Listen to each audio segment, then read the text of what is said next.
anak-anak? Pagi, Bu. Gimana kabarnya hari ini? Alhamdulillah baik. Sudah siap belajar? Insya Allah siap. Sudah pikir kelas? Sudah, Bu. Hari ini saya lihat semuanya hadir semuanya. Siapa yang tidak hadir? Hadir semua. Hadir semua, Bu. Alhamdulillah. Oke, ibu lihat hari ini semuanya masuk semua ya. Ada yang tidak hadir? Masuk semua, Bu. Oke, alhamdulillah. Baiklah, sebelum kita memulai pelajaran kita pada hari ini, mari kita berdoa menurut agama dan kepercayaannya masing-masing. Berdoa mulai. Berdoa selesai. Oke, baik. Langsung saja ya kita masuk ke materi kita yang selanjutnya. Kemarin minggu lalu kita sudah belajar tentang protista.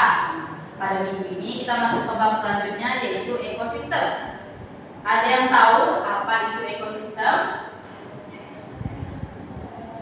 Hubungan timbal balik, Bu. Ekosistem. Apa Sri? Hubungan timbal balik. Oke, hubungan timbal balik.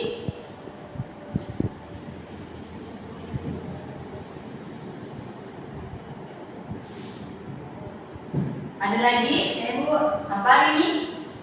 Suatu tatanan kesatuan secara utuh dan menyeluruh agar segera mengukur lingkungan hidup yang saling mengaruhi. Bisa diulangi ini? Suatu tatanan kesatuan secara utuh dan menyeluruh Oke, suatu kesatuan secara utuh dan menyeluruh secara utuh dan menyeluruh.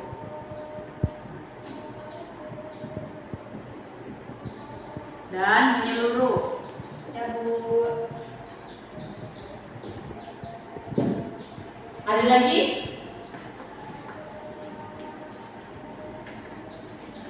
Saya, Bu. Apa Vera? Kesatuan komunitas dan lingkungan hidupnya yang saling berinteraksi. Oke, komunitas saling berinteraksi. Komunitas saling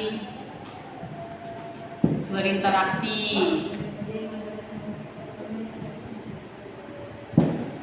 Oke, dari ketiga pengertian yang telah kalian berikan, ada yang bisa menyimpulkan apa itu ekosistem?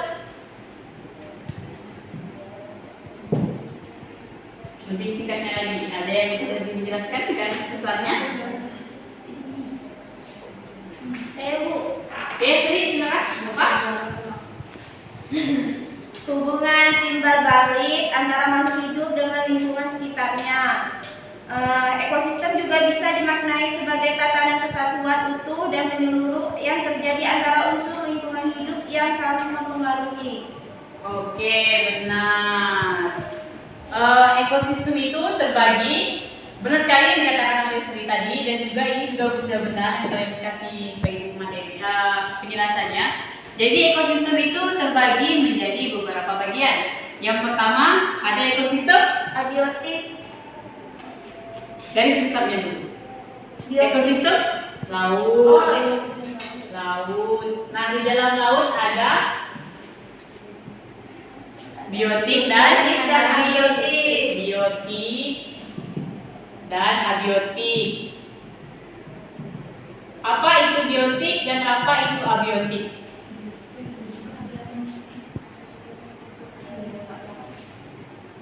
Ada yang tahu? Nggak tahu, Bu. Oke, nggak tahu. Kalau biotik ini adalah hewan. Contohnya seperti mamalia, lumba-lumba. Lumba-lumba itu termasuk mamalia. Kemudian abiotik ini seperti tumbuhan, karang, atau dia tidak hidup karena mati. Cuman dia kalau biotik lebih ke hewan, kalau abiotik itu lebih ke tumbuhan. Itu ekosistem laut ya. Kemudian ada komponen penyusun ekosistem. Apa itu komponen apa saja komponen penyusun ekosistem? Komponen penyusun.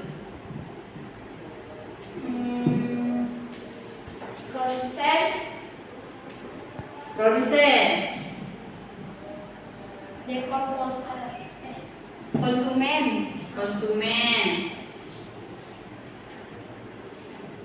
Selanjutnya Pengurai.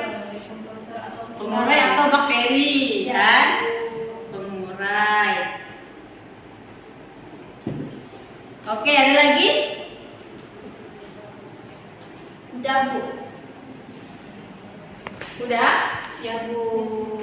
Oke, dalam komponen penyusun ekosistem ada yang pertama itu dibagi berdasarkan sifatnya. Nah, berdasarkan sifatnya tadi ada yang namanya faktor biotik. Faktor biotik adalah faktor yang meliputi semua makhluk hidup di bumi. Kemudian ada yang namanya faktor morfologi. Morfologi merupakan penyesuaian bentuk tubuh untuk kelangsungan hidupnya. Contohnya adaptasi morfologi antara lain yang pertama itu ada kanguru, ada harimau, kemudian ada terenggiling. Kalau pada harimau itu memiliki gigi-gigi khusus, kemudian kalau pada kanguru dia memiliki kantong yang ada di perutnya untuk menyimpan anaknya. Oke. Oke, dapat kita simpulkan ya, berhubung sekarang juga sudah masuk jam sholat zuhur dan juga di musola juga sudah azan. Jadi kita aja, ekosistem adalah hubungan timbal balik antar makhluk hidup yang terdiri dari faktor biotik dan faktor abiotik. Oke, kita lanjut materinya di minggu depan. Saya harap Ibu akan kasih tugas. Oke, tugasnya adalah cari contoh produsen, konsumen, dan pengurai. Oke, dikumpulkan minggu depan. Itu contohnya satu-satu, kamu. Minimal 5. Baik, Bu. Oke, kita tutup pada kita pada hari ini ya. Kurang lebihnya Ibu mohon maaf. Bila ini bisa dilihat, wassalamualaikum warahmatullahi wabarakatuh. Waalaikumsalam warahmatullahi wabarakatuh. Hati-hati di jalan kalau pulang. Ya, Bu. Selanjutnya yaitu ciri-ciri jamur. Nah, ciri-ciri dari jamur yang pertama yaitu merupakan organisme eukariota yang menghasilkan spora. Nah, salah satu ciri jamur yaitu dia merupakan organisme eukariota, yang dimana eukariota yaitu merupakan organisme yang mempunyai sel, dan selnya itu terdiri dari inti sel dan juga organel-organel sel lainnya. Nah, jamur juga merupakan nggak tahu gak aku? Ih, nggak bisa serius nih ngomong berkata Sonia.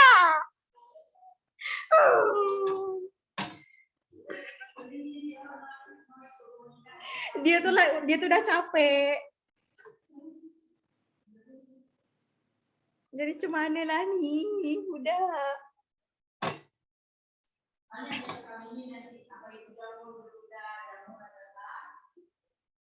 Ulang dari awal ke? Langsung ya kan? Oke, selanjutnya yaitu ciri-ciri jamur. Nah, ciri jamur yang pertama yaitu jamur merupakan organisme eukariota yang menghasilkan spora. Nah, seperti yang tadi sudah disinggung di awal, jamur merupakan organisme eukariota yaitu organisme yang mempunyai sel, dan kemudian selnya itu terdiri dari inti sel dan juga sel-sel dan juga organel sel lainnya. Nah, kemudian jamur juga menghasilkan spora. Sebagian besar dari jamur itu dia berkembang biaknya itu menggunakan spora. Ada juga yang menggunakan benang-benang hifa. Jadi dia itu berbentuk sekat-sekat hifa. Kemudian sekat-sekat hifa itu dia akan bermutasi sehingga membentuk jamur baru ataupun individu jamur baru. Yang baru. Kemudian sebagian besar dari jamur itu dia menghasilkan spora. Nah, sporanya itu ada yang terletak di tudung jamur dan ada juga yang terletak di dalam kantong jamur. Nah, kemudian yang kedua yaitu dinding selnya tidak mengandung selulosa, tetapi dia mengandung karbohidrat kompleks yang terdiri dari kitin, mannan, dan juga glukan. Nah, sel dari fungi ini ataupun jamur dia itu tidak mengandung selulosa. Nah, selulosa itu merupakan senyawa organik bagian dari polisakarida. Nah, jadi jamur itu dia tidak memiliki selulosa, tetapi dia memiliki karbohidrat. Karbohidrat itu terdiri dari kitin, mannan, dan juga glukan. Kemudian dia tidak memiliki flagela dan daur hidupnya. Maksudnya itu tidak memiliki flagela kalau misalnya tidak seperti protista, dia itu memiliki flagela ataupun alat gerak. Nah, dikarenakan jamur ini merupakan dia hidupnya di situ-situ aja ataupun dia tidak bergerak, jadi dia tidak memiliki flagela ataupun alat gerak. Kemudian daur hidupnya daur hidupnya dari spora, yang spora itu kemudian jatuh di lingkungan yang lembab, maka dia akan tumbuh menjadi individu baru ataupun menjadi jamur baru.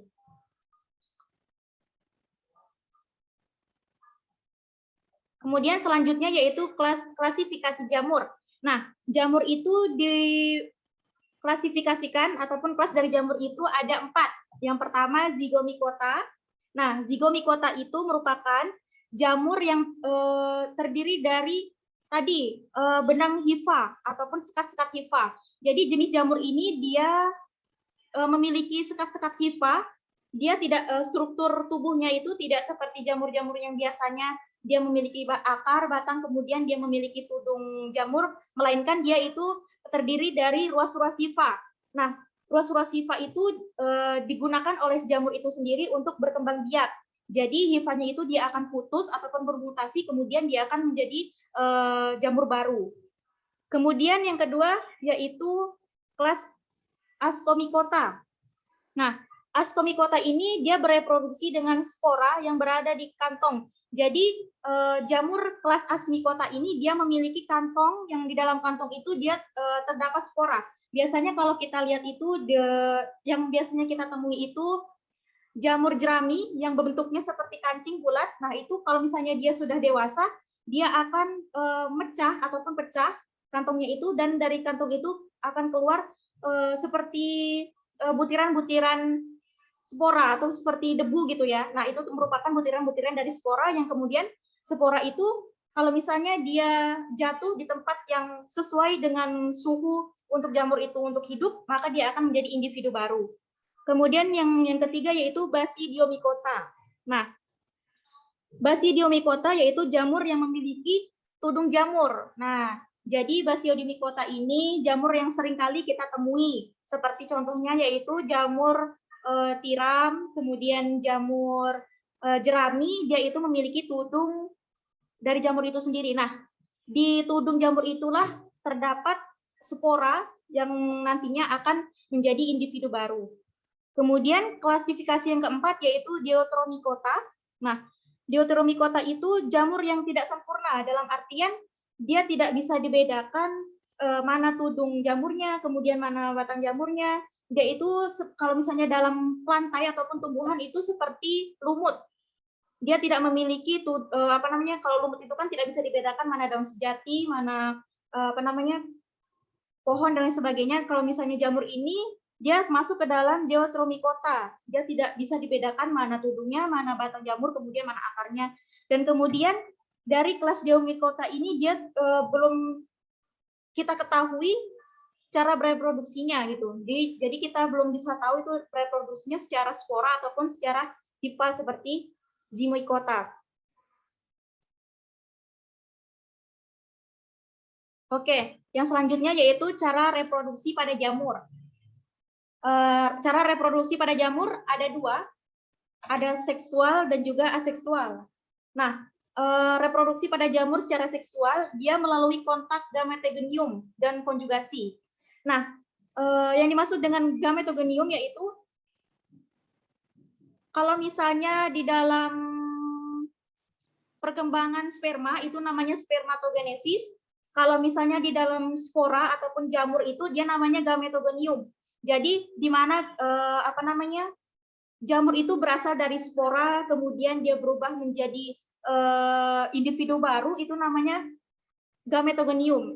Kemudian dan juga konjugasi. Nah, konjugasi itu merupakan keseluruhan dari gametogenium. Dari mulai dia spora sehingga menjadi jamur baru itu disebut dengan proses konjugasi. Kemudian yang kedua aseksual. Nah, secara aseksual itu pembentukan spora. Jadi dia tidak secara seksual, melainkan dari sporanya itu kemudian dia akan membentuk organisasi baru. Nah, selanjutnya ada yang mau ditanyakan?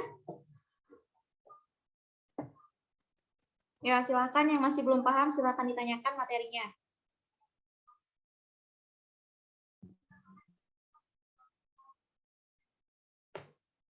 Ya,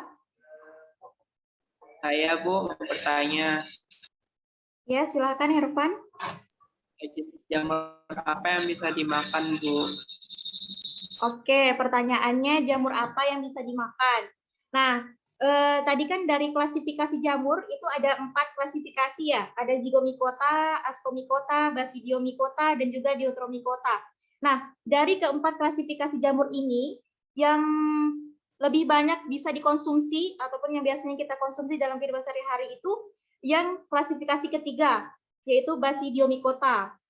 Nah, dari Basidiomycota itu salah satunya itu ada jamur kuping, kemudian ada jamur tiram, pokoknya jamur yang biasanya sering kita konsumsi ataupun jenis klasifikasi jamur yang banyak memberikan manfaat kepada kita yaitu klasifikasi jamur dari Basidiomycota. Oke, gimana Hervan? Bu, terima kasih. Oke, ada lagi yang mau bertanya?